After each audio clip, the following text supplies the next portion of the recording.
है ना। सकार तवर्गयो सकार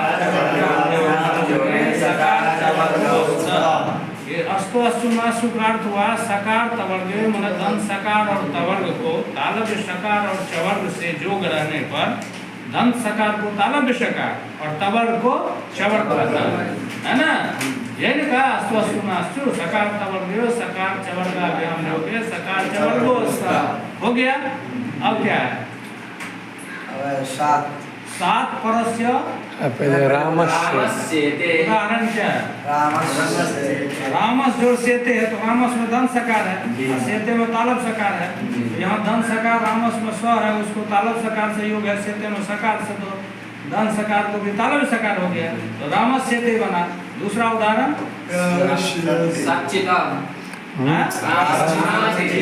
रामस में भी धन सकार है, चिन्होती में चकार है। तो धन सकार को किस से जोग है? तो चकार चवर्ग से जोग है, तो वहाँ भी धन सकार को तालब सकार हो गया तो रामस चिन्होती बना। अब क्या है? सत जोड़ चित्त है ना, सत जोड़ चित्त है। तो यहाँ तवर्ग हुआ सत में तो उसको चवर्ग से जोग है, चित्त में चकार से तो तवर्ग को भी चकार हो गया तो सचित बना। सार्गिन जय, सार्गिन जोड़ जय है, सार्गिन में तवर्गीय न है, चवर्ग से जोग है जय जकार से, उसको अस्तुत होकर यो हो गया यो, तो सार्गिन जय बन गया है ना। अब सात जो है ये निषेधक है, क्या कहता है देखो? अब कहता है कि सात परस्य माने तालव्य सकार के बाद सात परस्य तवर्गस्य माने तालब सकार के बाद यदि तवर्ग हो तो उसको अस्तुत्व नहीं होता है। ठीक है, जैसे उदाहरण है विष्णा प्रश्न, तो विष जोड़ना है तो विष में तालब सकार है 100, उसके बाद तवर्ग है 9, तो उस तवर्ग को चवर्ग नहीं हुआ तो विष्णा वैसे रह गया। उसी प्रकार प्रश्न जोड़ना है, प्रश्न में तालब सकार है 9 पर में न, उसको जो है 9 से योग है ना तालब सकार को, तो 7 जो सूत्र है उससे निषेध हो जाता है सूत्र का, तो विष्णा प्रश्न में अस्तुत्व नहीं होता है। ठीक है, आगे क्या है? अष्टुनाष्टु, यहाँ पर में भी अस्तु अष्टुनाष्टु ऐसे ही होगा। माने दंत सकार और तवर्ग को मूर्धन्य सकार और टवर्ग से योग रहने पर दंत सकार को मूर्धन्य सकार और तवर्ग को टवर्ग हो जाता है। यहाँ ध्यान देना है, ये अष्टुत्व हुआ, इससे पहले हम अष्टुत्व पढ़े थे। तो दंत सकार और तवर्ग को ही यदि तालव्य सकार और तवर्ग से जोग रहेगा तो दंत सकार को तालव्य सकार तवर्ग को चवर्ग हो जाएगा। और उसी दंत सकार और तवर्ग को यदि मूर्धन्य सकार और टवर्ग से जोग रहेगा तो दंत सकार को मूर्धन्य सकार और तवर्ग को टवर्ग हो जाता है। ठीक है, इतना ध्यान रहेगा। तो उसका उदाहरण क्या है अष्टुनाष्टु का? रामस तो रामस जोड़ षष्ठा है, तो रामस में दंत सकार है, षष्ठा में मूर्धन्य सकार है। तो यहाँ पर मैं दंत सकार को मूर्धन्य सकार से योग है तो दंत सकार को भी मूर्धन्य सकार हो गया तो रामस षष्ठा बना। और दूसरा क्या है? रामस टीकते, रामस जो टीकते है, रामस में दंत सकार है, उसके बाद टीकते में टकार टवर्ग से योग है तो दंत सकार को अष्टुत्व होकर के मूर्धन्य सकार हो गया तो रामस टीकते बना। और पेश जोड़ता है, क्या है रे? पेश जोड़ता है कि पेश जोड़ता है? ता है, तो पेश में मूर्धन्य सकार है, उसके बाद तो है तो उसको अष्टुत्व तो को हो गया, ट हो गया, पेष्टा बना। उसके बाद क्या है? तत् जोड़ टीका है, तो तत् में जो है तवर्ग हुआ तत् में तो उसको टवर्ग से जो है टीका में टकार से, तो उस तो को भी अष्टुत्व होकर के ट हो गया तो तत् टीका बना। ठीक है, और चक्रिण जो ढौक से है, चक्रिण में तवर्गीय न है, उसको टवर्ग जो है ढौक से में ढकार से, तो उसको अष्टुत्व हो गया तो 9 को मूर्धन्य ड हो गया नहीं, तो चक्रिण ढौक से बना। और बताओ न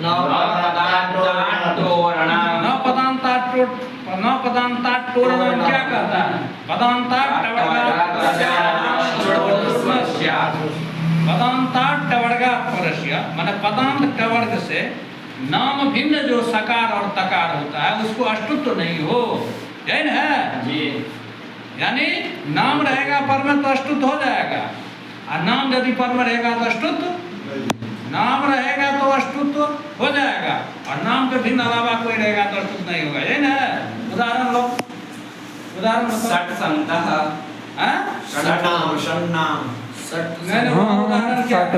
षट संता षट से षट संत है ना, तो षट संता में यह पदांत टवर्ग हुआ षट में ट, उसके बाद तवर्ग है ते, उसको अष्टुत तो नहीं हुआ।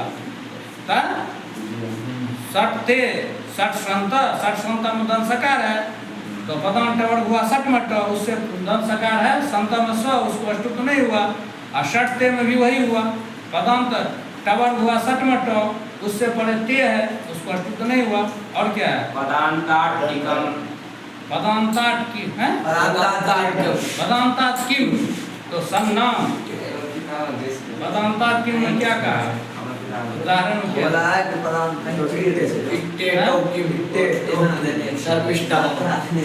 पदांतात किम है कि टोह किम है? पहले पदांतात तो उसका उदाहरण दिया होगा ना, इट्टे। पदांतात किम तो ईड जोड़ते हैं, तो यहाँ जो ईड में टवर्ग है वो पदांत टवर्ग नहीं है, इसलिए उसके बाद जो ते है वहाँ निषेध नहीं हुआ, तो अष्टुत हो गया, तो इट्टे बन गया। उसके बाद क्या है? टोह किम, मैंने टवर्ग ही क्यों कहे? मूर्धन्य सकार भी आप कह सकते थे ना, क्योंकि आप अनुवृत्ति तो मूर्धन्य सकार और टवर्ग का आ रहा है, तो केवल ट ही क्यों कहे? तो कहा सर्पिस तमम, यहाँ सर्पिस जोड़ तमम है, तो सर्पिस में पदांत टवर्ग नहीं है, मूर्धन्य सकार है, तो उससे परे जो तमम है उसको निषेध नहीं हुआ अष्टुत्व का, तो निषेध हो गया, अति अष्टुत्व हो गया, तो सर्पिस तमम बन गया। ठीक है, और आगे क्या है? अब ये वार्तिककार कहते हैं कि सूत्र में जो आप न पदांतात टोर अनाम बोले हैं, सो अनाम नहीं कहना चाहिए। अनाम तो से तो केवल नाम भिन्न होगा, अष्टुत निषेध होगा, लेकिन कहते हैं अनाम नवति नगरी नाम इति वाच्यम, वहाँ नाम नवति नगरी तीनों को भी कहना चाहिए।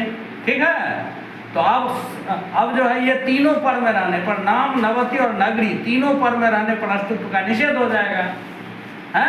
तो सन्नाम नहीं, अष्टुत्व हो जाएगा ना, वहाँ अष्टुत्व निषेध नहीं होगा, वहाँ अष्टुत्व हो जाएगा। तो सन्नाम सन्नवती सन्नगरिया तीनों जगह अष्टुत्व हो गया, है ना। तो नौ पदांतात टवर्ग नाम अष्टुत्व निषेध करता है, वो कहता है कि नाम भिन्न पदांत टवर्ग से पर, है जो सकार तवर्ग हो उसको अष्टुत्व ना हो, लेकिन नाम पर में रहने पर तो हो जाएगा। तो कोई वार्तिककार कहता है केवल नाम नहीं, और नाम नवति नगरी नाम, नाम नवति और नगरी ये तीनों यदि पर में रहेगा तो वहाँ पर में अष्टुत्व निषेध नहीं होगा, यानी अष्टुत्व हो जाएगा। तो तीनों जगह अष्टुत्व हो गया, तो सन्नाम सन्नवति सन्नगरिया बन गया। ठीक है, और क्या है? तोसी, क्या है तोसी का तवर्गस्य सकारे परे न अष्टुत्व, कहते हैं तवर्ग को मूर्धन्य सकार यदि पर में रहे तो अष्टुत्व न हो। तो सन षष्ठ है, तो सन में जो है तवर्गीय न है, उसके बाद षष्ठ है, तो तवर्गीय न का अष्टुत्व नहीं हुआ, नहीं हुआ, तो सन षष्ठ बन गया। और क्या है? झलाम जसवंते पदांते झलाम जसा शिव, पदांत झल को जस तो जस हो जाए, है ना, इतना ही ना, पदांत झलाम जसवंत पदांते झलाम जसा शिव, पदांत जो झल उसको जस हो जाए, यानी तृतीय वर्ण हो जाता है। समझ गया? मैंने द्वितीय वर्ण या चतुर्थ वर्ण कुछ भी हो, झल में क्या आएगा? प्रथम द्वितीय और चतुर्थ वर्ण आएगा, तो प्रथम द्वितीय और चतुर्थ वर्ण यदि अंत में रहे तो उसको क्या हो जाएगा? जस्त हो जाएगा, मतलब तृतीय वर्ण हो जाएगा, है?